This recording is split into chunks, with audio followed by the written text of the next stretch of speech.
Welcome back to Sales Insights with Sarah. This is the podcast for sales professionals and business leaders looking to implement new strategies and drive sales growth in their organisations. I'm your host, Sarah Downs, and my guests and I will be sharing with you some of our own experiences in business and sales insights to help you gain focus and take action. Hi everyone, and welcome back to Sales Insights with Sarah. So today I'm going to do something a little bit different, and I'm going to talk you through the 5 biggest lessons that I've learned about business and sales through my nursing career. So for anyone that hasn't listened to the trailer episode or doesn't know my background already, I actually went after school, after education, into nursing. So my first career in life was in nursing, and I worked in the trauma unit for the last 5 years of that. And what I've realised, I've now been in business for just under 10 years. And the more I do, the more experience I gain, I realise how many of my skills have actually been transferred from nursing. And I was having a think about this, what are the key things that I've learned from nursing that I now use in business and in sales? And I wanted to share these with you, share some of my insight, and hopefully that helps somebody else that's listening. So the first one is that we are all human. And I know that there's even songs about this, we talk about this all the time, but what does it really mean? So for me, when I say that, I'm remembering back to working in that trauma unit. And I live in the UK. I worked for an NHS public hospital. And in the UK, if you're in an emergency, you have to go into the public hospitals. The private hospitals don't have trauma set up. So we nursed, CEOs of large organisations, famous footballers. There were even members of the royal family in the unit over the years. And I think what I learned was that I shouldn't put people on a pedestal. We're all human. We can all be broken. We can all be vulnerable. And we all need similar types of care at different points in our lives. And when I first came out into the business world, many people used to say to me, how are you so comfortable going and talking to the CEO, at the networking event? Why are you so comfortable phoning, senior level executives? And I didn't really understand why that was so shocking at the time. But I do now. And I think that had really come from me realising at such a young age that it doesn't matter what your job title is. It doesn't matter how successful you've been. At the end of the day, we're all human. And if you can treat humans with the right respect, you can be kind and compassionate, they're going to want to deal with you. So I've really taken that on in life, and especially in business, and I've used it to teach others similar skills. So that's number 1. Number 2 is the importance with starting with strategy. And this is something that I think I've been quite surprised at, really, is how many things are done in business. We just go, we just do, but we don't actually sit back and think about the why, the how. And it can often mean that we waste a lot of time doing the wrong things the wrong way. When I worked in the trauma unit, you would get the phone call from the paramedics, we're on our way in with X, patient with Y injuries. And at that point, there had been hardly any diagnostic tests done, and therefore there was a bit of guesswork. But nevertheless, we would make sure that the multidisciplinary team were at the ready with the right equipment, the right skill sets. And we knew that once that patient came in, that we would learn things would move quickly, things could change quickly, but we were ready to pivot. We were ready to adapt to the situation. And I think that's so important in business. And it's something that in my own business I try to do is not just do and go and get things done, but it's to understand the why that's behind it. Create clear objectives, create a way to measure the, performance, we would call it in business, or in the hospital it was more, measuring the outputs, measuring the success, measuring the observations, for example.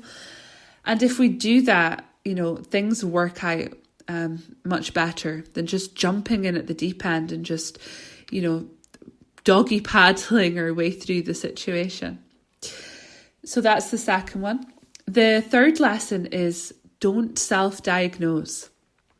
So I'm sure a few of you are laughing here because I know plenty of people that are great at doing this, including some of my close friends. But when we, you're sitting at home, you have a headache, you have a sore ear, you have a sore arm, I don't know what the symptom is, but we're really good at going onto Google and managing to diagnose ourselves with weird and wonderful conditions that we can't even pronounce half the time. And this is something that I was very aware of in nursing, because people would come into the hospital saying, I'm having a heart attack, when actually they had indigestion. And by self-diagnosing, they'd actually created a whole other level of anxiety around the situation. For example, indigestion can be uncomfortable, even painful, but it's not life-threatening. As soon as you self-diagnose that you're having a heart attack and what that could mean ongoing, this whole level of adrenaline, anxiety and stress kicks in. And then you're not thinking clearly, you're not acting in the best possible way at that point in time. And in business, I see especially business leaders doing this all the time, where they use their own experience, their own education to almost self-diagnose something they actually know nothing about, and they're not specialists or experts in that area. And usually it's because they think, we'll try it out, we'll maybe fail fast and move on. But what I've learned is that if you can identify your symptoms, if you like, bring in the specialists to help, things will get done much faster, and it will save a lot of time, a lot of money, a lot of the time, and energy being wasted. So don't self-diagnose. Try and bring in the experts. Try and seek out the specialists to come in and help you in your organisation. My fourth lesson is the importance of building trusting relationships. This is key, and this is something I was very fortunate to learn at a very early stage in my career. So when I was working as a nurse, we had to build relationships with our colleagues, we had to build relationships with our patients and also their families. And people would come into the unit at often the most vulnerable points in their life, and their families felt helpless and therefore needed to trust in the expertise of the staff to look after their loved one. And that was really important. It was also important for the patient to put their trust in us, because if they didn't, again, there was this added anxiety, added stress to the situation. And it was also important that our colleagues trusted each other, because it was a multidisciplinary team. Nobody was the expert in everything and nobody could do everything. So it was really important for us to work together to make sure that the outcome was as good as it possibly could be. And building trust in relationships when you're in business, when you're maybe wanting to bring on a new supplier, a new client, even building relationships with those around you, your colleagues, your partners, is so important. And it's something that I put a lot of emphasis on, and I'm always willing to give before I receive. Those relationships really do need to be two-way eventually, but I'm always willing to take that first step in the relationship so that the other person will build trust with me faster. And this is something I definitely learned through the early years of my career.